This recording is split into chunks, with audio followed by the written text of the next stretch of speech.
जी जनाब, ये जो आपको दिख रही है चीज़, इसको हम कहते हैं ट्रैप डोर स्नेल। इसको ट्रैप डोर स्नेल भी कहते हैं, इसको मिस्ट्री स्नेल भी कहते हैं। ये देखें, ये चल रहा है शीशे के ऊपर। ये इसका सक्कर या प्रोबोसिस या मुंह है, दो एंटीने हैं, इसका पैर है जिससे ये चलता है। ये साइड से देखें, ये इसका शेल है, इतना ज़बरदस्त किस्म का बड़ा सा शेल है। ये तकरीबन तकरीबन अगर आप को मैं अपनी उंगली के साथ दिखाऊं तो ये इसका साइज़ मेरी उंगली के साथ आपको समझ आ रहा होगा।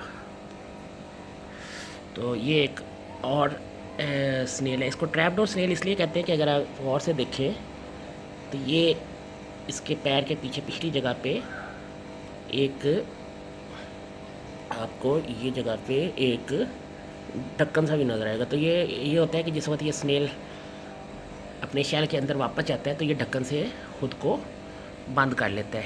ये दूसरा ट्रैपडोर स्नेल है, फिर रहा है। इसको ट्रैपडोर स्नेल भी कहते हैं, इसी को ही मिस्ट्री स्नेल भी कहा जाता है। तो ये जो स्नेल हैं ये फ्रेश वाटर स्नेल है। ये मेरे पास इस एक्वेरियम में तकरीबन 5 एक ये अगर आपको मिल जाए तो ये एक इधर पिछली तरफ है एक ट्रैपडोर स्नेल, वो देखें वो पीछे पड़ा है। तो इसी स्नेल को ट्रैपडोर स्नेल कहा जाता है, इसी स्नेल को मिस्ट्री स्नेल कहा जाता है। और इस स्नेल की ख़ास बात ये है कि ये तकरीबन ये जो स्नेल है ये लार्जेस्ट साइज़ का स्नेल है इस वक्त। ये साइज़ आप देख रहे हैं। और इसकी ख़ास बात ये है कि ये एक्वेरियम की सफाई के लिए बहुत अच्छा होता है। एक्वेरियम को साफ़ रखता है, एलगी वगैरह खा लेता है। और मज़ीद जो इसकी खसूसियत है वो ये है, ये आप देख रहे हैं ये इसका पुराने कुछ डेड स्नेल है उसका ये शेल है, ये एक दूसरे डेड स्नेल का शेल है। और इसके अलावा ये है कि ये जो स्नेल है ये दूसरे स्नेल्स की तरह, जैसा ये है, ये पॉन्ड स्नेल है। और वो देखें वो रैम्स हॉर्स स्नेल है। ये देखें ये जो है इसको हम ट्रम्पेट स्नेल कहते हैं। तो दूसरे स्नेल्स की तरह बहुत ज़्यादा एक इसकी ग्रोथ नहीं होती, एक चीज़। दूसरी चीज़ ये कि ये स्नेल, ये अगर आप और से देखें तो अभी आपको इसका शेल का ढक्कन खुलता हुआ और ये सेल बाहर आता हुआ नज़र आ रहा है। तो इसकी ग्रोथ भी बहुत ज़्यादा नहीं होती। और दूसरा ये कि ये थोड़ा बड़े साइज़ का होता है, अच्छा भी लगता है। और आपके एक्वेरियम की सफाई के लिए इंतहाई मुफीद चीज़ होती है। इस का तकरीबन साइज़ 1.5 इंच तक हो जाता है मैक्सिमम, 1.5 से 2 इंच। और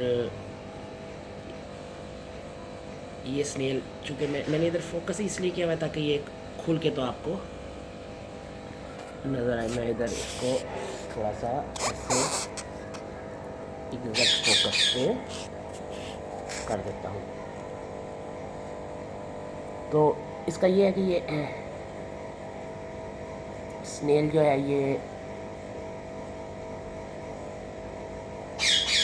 सफाई बहुत अच्छी करता है। ये दूसरे स्नेल्स की तरह अंडे नहीं देता बल्कि ये डायरेक्ट बच्चे देता है। और तकरीबन हर तरह की एनवायरनमेंट में ये स्नेल आसानी से सरवाइव कर लेता है।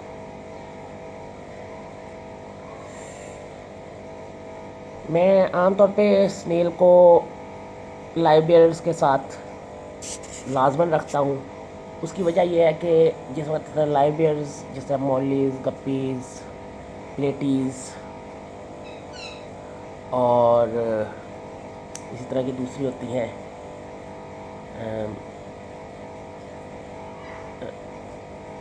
लाइव बेयर्स, उनके एक्वेरियम में सफाई की बहुत शदीद ज़रूरत है, क्योंकि ये गोल्ड फिश या दूसरी मछलियों की तरह अपना सबस्ट्रेट या बजरी को भी नहीं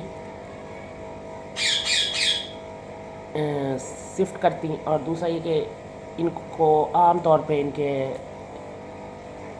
जो एक्वेरियम में गंद होता है उसको साफ़ करने के लिए ज़रूरी होता है कि आपके पास कोई सफाई करने वाला क्रू हो, और ऐसा क्रू हो कि जो कि लाइव बेयर्स के बच्चों को ना खाए। तो एंडलर भी होती हैं लाइव बेयर्स, तो इन सब के लिए बेहतरीन चीज़ होती है कि आप इनके साथ लाजमन स्नेल रखें।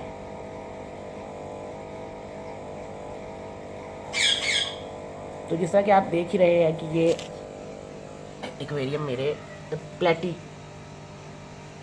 इसका एक्वेरियम है, और प्लेटिस एक्वेरियम में स्नेल मौजूद है। ये वाला जा रहा है इस तरह, और ये वाला जा रहा है इस तरह। अच्छा, इसके अंदर इसकी ख़ास बात यह है कि ये सिर्फ ये जो स्नेल है ये सिर्फ पानी में सांस लेता है। ये अगर आप और करें तो जिस तरह मैंने पहले बताया था कि ये इसका ट्रैप डोर है, नीचे ट्रैप डोर इसके साथ अटैच होता है, पैर के साथ, ये पैर है और ट्रैप डोर के साथ अटैच होता है। और ये आपको पूरे इसके बॉडी पार्ट्स, इसका सारा कुछ इस वक्त करीब से दिख रहा है, और सफाई के लिए बहुत अच्छा होता है। तो हमारे यहाँ आमतौर पे ये होता है कि जी स्नेल को अनसाइटली समझा जाता है, जी स्नेल है, कीड़ा है, क्या है, गंद है, जबकि ये साफ़ सुथरी चीज़ होती है। इसके अलावा हम स्नेल्स को प्लांटेड एक्वेरियम्स में भी रखते हैं। मेरा भी तकरीबन प्लांटेड एक्वेरियम ही है, लेकिन क्योंकि मैंने साथ लाजमन लाइब्रेरियर्स के ये देखिए हॉर्न्सवर्थ रखे हुए हैं, और ये हॉर्न्सवर्थ पूरा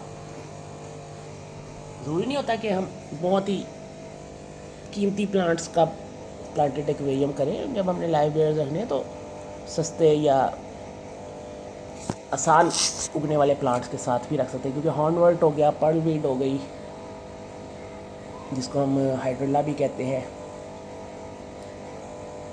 ये हो गए। इसके अलावा वाटर लेटिस हो गई। ये आपके सस्ते और जिसको अब आजकल एक नई टर्म ये लो टेक प्लांट्स में शामिल होते हैं। तो ये प्लांट्स लाजमन रखें अपने एक्वेरियम्स में। ये अगर आपको हो तो ये एक छोटी सी पर्लवीड की शाख है जो कि उग रही है, इतनी 4 से 5 इंच लंबी है आपको। तो ये एक्वेरियम में लाजमन प्लांट्स रखें।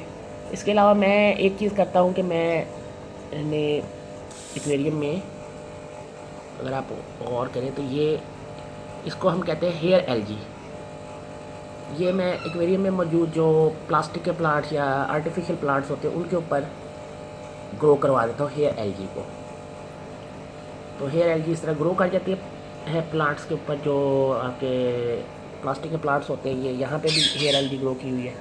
तो ये भी पानी के अंदर से नाइट्रोजनस वेस्ट साफ़ करने में मदद देती है, ना सिर्फ बल्कि मछलियों के लिए खुराक का भी बाइस बनती है। ख़ास तौर पे जो मछलियों के बच्चे होते हैं वो इसको खाकर तो अपनी ग्रोथ या बढ़ोतरी करते हैं। तो ये था, ये चंद बातें थी इसकी। ये अब देखिए, अगर आप गौर करें तो ये स्नेल जो कि पूरा खुल चुका है, तो इसका ये नीचे आपको ट्रैप डोर नज़र आ रहा है। एक्वेरियम ट्रेड में इसको मिस्ट्री स्नेल के नाम से पुकारा जाता है। और ये स्नेल हम साइड से भी देख लेते हैं, इंतहाई खूबसूरत और अच्छा स्नेल है। इसके ऊपर जो डिज़ाइन पैटर्न है वो भी बड़ा ही अच्छा है, और उम्मीद है आपको पसंद आया होगा। डीकेस फॉलेज देखने का, लाइक करने का बहुत बहुत शुक्रिया। सब्सक्राइब ज़रूर कीजिएगा। Thank you very much. Good bye.